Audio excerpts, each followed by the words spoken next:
महाराज जी देखो कितना विश्व में प्रचार, देश में विदेश में सब जगह प्रचार कर रहे हैं। हमारे क्या कहते हैं वन महाराज जी हैं, तो सबको क्या है। और ये और किसके शिष्य हैं? आपके गुरु जी किसके शिष्य हैं? सिद्धांति महाराज जी के। तो वो तो पर के शिष्य हुए ना। तो लेकिन कभी उन्होंने अपना नहीं पराया नहीं समझा, कभी नहीं समझा। और जैसे बल्कि अपने शिष्य से ज्यादा स्नेह करते थे। तो स्वामी महाराज जी के शिष्य थे ना, तो हमारे गुरु जी क्या करते थे, उनको भी सारी शिक्षा देते, कैसे भक्ति में आगे बढ़ना है, कैसे इस प्रकार से वो सारी शिक्षा देते। तो इसलिए कहा उन्होंने कि मैंने तो बच्चों को पैदा किया है और तुम क्या करना, इनका पालन करना। और उन्होंने कहा था तुम विदेश में जाना और विदेश में जाकर पालन करना। तो हमारे गुरु महाराज जी उन्हें बहुत मानते थे, क्योंकि उनको एक तरह से शिक्षा गुरु के रूप में मानते थे। और उन्होंने क्या किया, विश्व में जाकर उन्होंने तो नींव धरी और महल खड़ा किसने किया? हमारे गुरु जी ने। भक्ति वेदांत स्वामी महाराज जी ने तो नींव धरी थी और महल खड़ा किया है हमारे गुरु जी ने, विदेश में जाके सारे भक्तों को। तो सारे भक्त खींचे खींचे खींचे खींचे यहाँ पर आए हैं। हमारे बैठी हुई हमारी बहन वहाँ पर हमारे गुरु जी की, हमारे गुरु जी की शिष्य है। तो कहने का मतलब है कि जो स्वामी महाराज जी के और हमारे गुरु जी की इतनी घनिष्ठता थी। अभी प्रभु जी बोलेंगे, मैं तो ज्यादा नहीं बोलूंगी, 2-4 बात बोल के, और प्रभु जी डिटेल में आपको बताएंगे स्वामी महाराज के बारे में, मैं नंदोत्सव के बारे में बताऊंगी। और इतनी डिटेल, इतनी थोड़ी सी मैं जानती हूँ कि इतनी घनिष्ठता थी कि दामोदर मंदिर में दोनों रहते थे, जाते थे। हमारे गुरु जी जाते थे और वो क्या कैसे वो रहते थे, जाते थे कुछ शास्त्रों के बारे में चर्चा करने के लिए, कुछ कथा का चर्चा करने के लिए जाते थे। तो क्या करते थे, हमारे गुरु जी रोटी बेलते थे, वो सेकते थे। इस तरह से अब देखो कितना नजदीकी बोला जाएगा इनको। तो एक रोटी बेला और एक रोटी सेक रहा है, फिर भोग लगा के कहते प्रसाद पाते थे दोनों। तो ऐसी उनके एक मित्रता थी। और जब वो पहली बार मथुरा में आए तो उनको जमुना किनारे पे हमारे बंगाली घाट है, बंगाली घाट पर वहां पर वो रुके थे किसी आश्रम में। तो हमारे गुरुजी को पता लगा, तो गुरुजी तुरंत गए और उनका बैग अटैच जो भी सामान था उठा के लेके आगे, आप वहां पे क्यों रुकोगे, आप हमारे यहाँ पे रुको, हमारे मठ में रुकोगे। तो मठ में उनको अपने यहीं पकड़। और उन्होंने वहाँ बताते हैं कि जो उन्होंने उनके दर्शन किए, तो हमने तो दर्शन किए नहीं उनके, और किए भी होंगे तो छोटी बच्ची सी होंगी, पता नहीं, मेरे को याद नहीं। तो कहते थे उन्होंने अचार बनाना सिखाया था हमारे गुरुजी को, मतलब ऐसे अचार बनता है, अचार बनाना सिखाया था। तो हमने सुना ये बात है। तो आज उनकी आविर्भाव तिथि, आज उनको प्रणाम करते हैं, वो हमारे पर कृपा करें। जैसे उन्होंने भक्ति जगत में सबको भक्ति प्रदान की है, ऐसे ही हमारे अंदर भी भक्ति की जो बीज तो हमारे गुरु जी ने बोया है, और हमारी भक्ति उन्हीं की कृपा से हमारे पर कृपा कर हमारी भक्ति आगे बढ़ेगी। अब आते हैं हम नंदोत्सव पे। आज नंदोत्सव है और हम लोग नंदोत्सव इधर मना रहे हैं। सभी जगह हम देखे, सब मंदिरों में नंदोत्सव मनता है। जब मंदिरों में इतने उत्साह के साथ ये नंदोत्सव मनाया जाता है, तो नंद बाबा के अंदर कितना उत्साह होगा, सोचो कितना उत्साह होगा, उन्होंने कैसे मनाया होगा। हमने तो क्या है, हमें कुछ एक कण भी नहीं है, तब हमारे अंदर इतना उल्लास है, और इतना उल्लास कैसे हम नंदोत्सव मनाते हैं। सब जगह पूरे विश्व में मनता है। और जब नंद बाबा की तो पूछो उनके कितना उनके हृदय में उल्लास होगा, कितना उन्होंने उत्सव मनाया होगा। तो भगवान का नंदोत्सव ये नंद बाबा मना रहे हैं।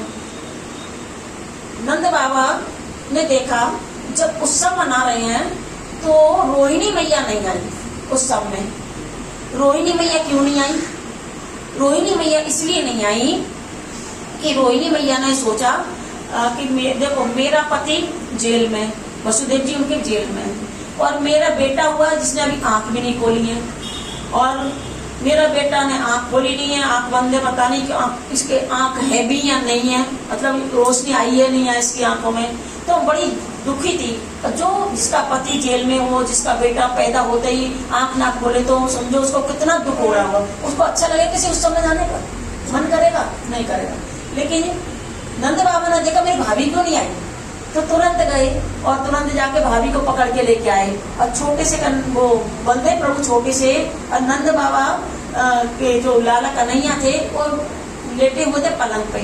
तो उन्होंने क्या किया, लाला को लाके यानी बंदे प्रभु को लाके और कन्हैया के पास में लिटा दिया। और कन्हैया के पास में लिटा रहा, दोनों भैया ने एक दूसरे के ऊपर हाथ मारना शुरू कर दिया। और हाथ मार के सुन रहे थे, तो उन्होंने अपनी आंख खोली। अच्छा, आंख इसलिए नहीं खोली उन्होंने कि मैं पहले जगत में सबसे पहले मेरा जब भैया आ जाएगा तभी मैं आंख खोलूंगा, तो सबसे पहले दर्शन मैं किसे करूंगा? अपने भैया को। इसलिए उन्होंने आंख नहीं खोली। और इसके बाद में जब नंदोत्सव मना रहे थे, तो नंदोत्सव मनाने में शंकर जी भी आए, पार्वती जी भी आई। और पार्वती जी क्या लेके आई? गणेश जी को। शंकर जी क्या लेके आए? नंदी को। अब नंदी को लेके आए दोनों। अब नंद बाबा तो बड़े आनंद में आज दिल खोल से दान कर रहे हैं, दिल खोल कर दान कर रहे हैं। जो सामने आ रहा है उसको दान दे रहे हैं, जो आ रहा है दान दे रहे हैं। तो नंदी को ये क्या कहते हैं, पार्वती जी ने सोचा कि ये हाथी घोड़ा दान कर रहे हैं, कहीं ऐसा ना हो ये मेरे गणेश को दान कर दें।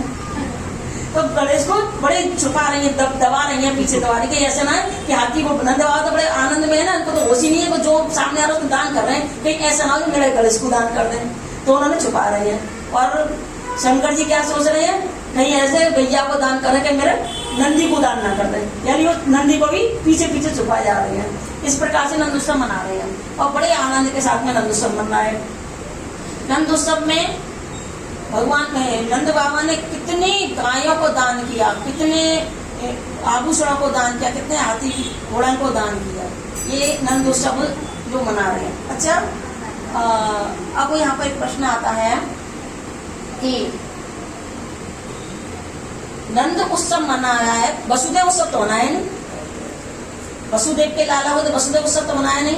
तो हमारे गुरु महाराज जी कह रहे हैं इसमें, देखो जब वसुदेव जी के यहाँ पर जो कृष्ण हुए थे,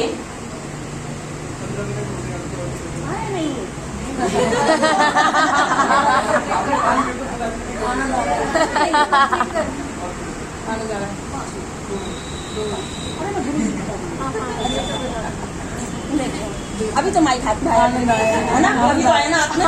15 मिनट हुए क्या? आप बता, 15 मिनट हुए क्या? नहीं हुए।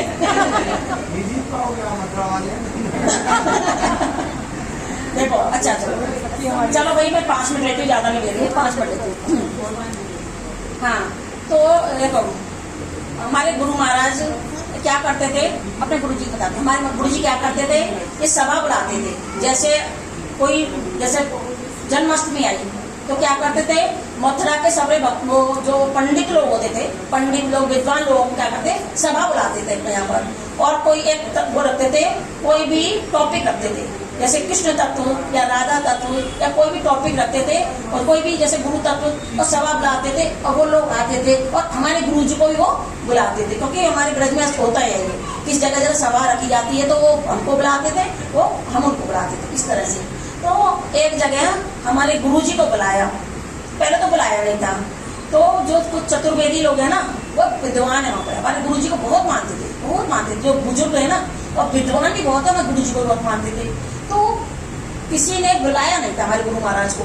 तो उनमें चतुर्वेदी जब आके बैठे आसन पर देखे, बोले वो कहाँ है, गौड़ी मठ वाले महाराज जी कहाँ है?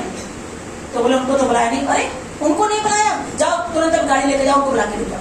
अब हमारे गुरु जी को बुलाया, अब गुरु जी आके बैठे। अब उस समय टॉपिक क्या था, उस समय टॉपिक था कृष्ण तत्व के ऊपर बोलने का, कृष्ण तत्व के ऊपर बोलने का टॉपिक था। तो सभी लोगों ने बोला कृष्ण का जन्म मथुरा में हुआ, मथुरा में हुआ, सभी ने ये टॉपिक बोला, सबों ने बोला। हाँ, जब हमारे गुरु जी की बारी आई, तो गुरु जी की जब बारी आई तो हमारे गुरु जी ने कहा कृष्ण का जन्म मथुरा में नहीं गोकुल में हुआ है। और सब एकदम रह गए, ये मथुरा कैसे बोल रहे हैं, कृष्ण का जन्म मथुरा में नहीं है, गोकुल में हुआ है। बोले हाँ, मथुरा में नहीं हुआ। अब कुछ उद्दंड जैसे थे वहां पर, बोले ये हम गौड़ी मठ वालों की बात नहीं मानेंगे, गौड़ी मठ वाले ऐसे ऐसी बोलते हैं, उल्टा सीधा बोलते हैं, हम गौड़ी मठ वालों की बात नहीं मानेंगे। तो कुछ वो लोग थे ना, जो विद्वान लोग थे, समझदार लोग थे, बोले अरे थोड़ा शांत रहो, सुनने तो ये कहना क्या चाह रहे हैं, पहले पूरा सुनो तो सही। तब हमारे गुरु महाराज ने कहा कि देखो कि भगवान कृष्ण का जन्म गोकुल में हुआ है। अच्छा ये बताओ, क्या मथुरा में नाड़ी छेदन हुआ? नहीं हुआ। ये नाड़ी छेदन कहाँ पर हुआ? गोकुल में हुआ। अच्छा, और नंदोत्सव क्या गोकुल में हुआ ना मथुरा में हुआ? अच्छा, फिर भी नहीं माने। तो बोला अच्छा ठीक है, मैं भागवत के श्लोक बताता हूँ, उसमें बताता हूँ कि उसमें कहाँ पे जन्म लिया। नंदस्तु आत्मज उत्पन्न, और नंदस्तु क्या बोला, आत्मज मतलब अपने आत्मा से पैदा होने वाले वो पुत्र होता है। तो नंदस्तु आत्मज बोले और फिर और श्लोक होता है कि नवपीढ़ी के ब्रह्मा जी स्तुति कर रहे हैं, पशुपांग जाया, पशुपांग जाया पशुओं को पालन करने वाले कौन है? नंद बाबा। और नंद बाबा पशुपांग जाया मतलब तो पुत्र हैं। तो बोले कि और बताओ अब इसमें है या नहीं वर्णन, भागवतम में ये वर्णन है या नहीं है? तो बोले कि फिर भी बोले हम घोड़े मठ वालों की बात नहीं माने, घोड़े मठ वाले। अच्छा बोले अच्छा तुम घोड़े मठ वालों की बात मत मानो, भागवत तो मानते हो, भागवत को मानते हो नहीं मानते हो? तो ये श्लोक कहाँ के हैं? ये भागवत के हैं। यदि तुम भागवत मानते हो तो तुमको मानना पड़ेगा, नहीं तो ऐसा करो भागवत में इन श्लोकों निकाल के बाहर निकाल दो। निकाल सकते हो? हमारे गुरु महाराज बोले इन श्लोकों को भागवत में निकाल सकते हो तुम? अब सब तो लटक गया। बोले तो अब ये तो भागवत, जब उन्होंने जो प्रमाण दिया भागवत का प्रमाण दिया, और भागवत ऐसा ग्रंथ है जो सबको ही मानता है, कोई ऐसा नहीं है जो भागवत को नहीं मानता। तो बोले कि देखो ये भागवत के श्लोक मैं बता रहा हूँ यहाँ पर, क्योंकि भागवत में बहुत सी बातें ऐसी होती हैं जो जिसमें डीपली जाएंगे तो समझ में आएगी, ऊपर से पढ़ने में समझ में नहीं आती है। इसलिए बहुत डीप हमारे गुरु महाराज बहुत डीपली जाते थे एकदम, और डीपली जाकर उसको बताते थे कि कहाँ पे क्या चीज है। अब कहते हैं भागवत में राधा रानी का नाम तो कहीं है ही नहीं, क्यों कहते हैं भागवत में राधा रानी का नाम है ही नहीं, तो गुरु महाराज कह रहे भागवत तो बिना राधा रानी के है ही नहीं, बिना राधा रानी के भागवत तो है ही, पूरी इसमें राधा रानी की महिमा है। तो इस तरह मैं गुरुदेव फिर बहुत डीपली जाते थे, बताते थे। तो इसलिए फिर अब वो सब लोगों ने जब ताली बजाने लगे वहां पर, सब लोग आप भी बजाओ ना, सब लोग ताली बजाने लगे कि देखो हाँ जो बड़ी मठ वाले कह रहे हैं सत्य बात कह रहे हैं। किस तो जो उर्दंड जो कुछ बोलने वाले थे वो भी शांत हो गए। तो अभी प्रभु जी ने तो भैया यहाँ पर पहले ही घंटी बजा दी, मैंने 5 मिनट ले लिया, मैं क्षमा चाहती हूँ प्रभु जी से, 5 मिनट मैंने ज्यादा ले लिया, लेकिन गुरु जी के बारे में बताने का मेरे का इच्छा थी बहुत कि मैं गुरु जी की बात तो बताऊँ ना, इसलिए अब मैं यहाँ पे विराम देती हूँ।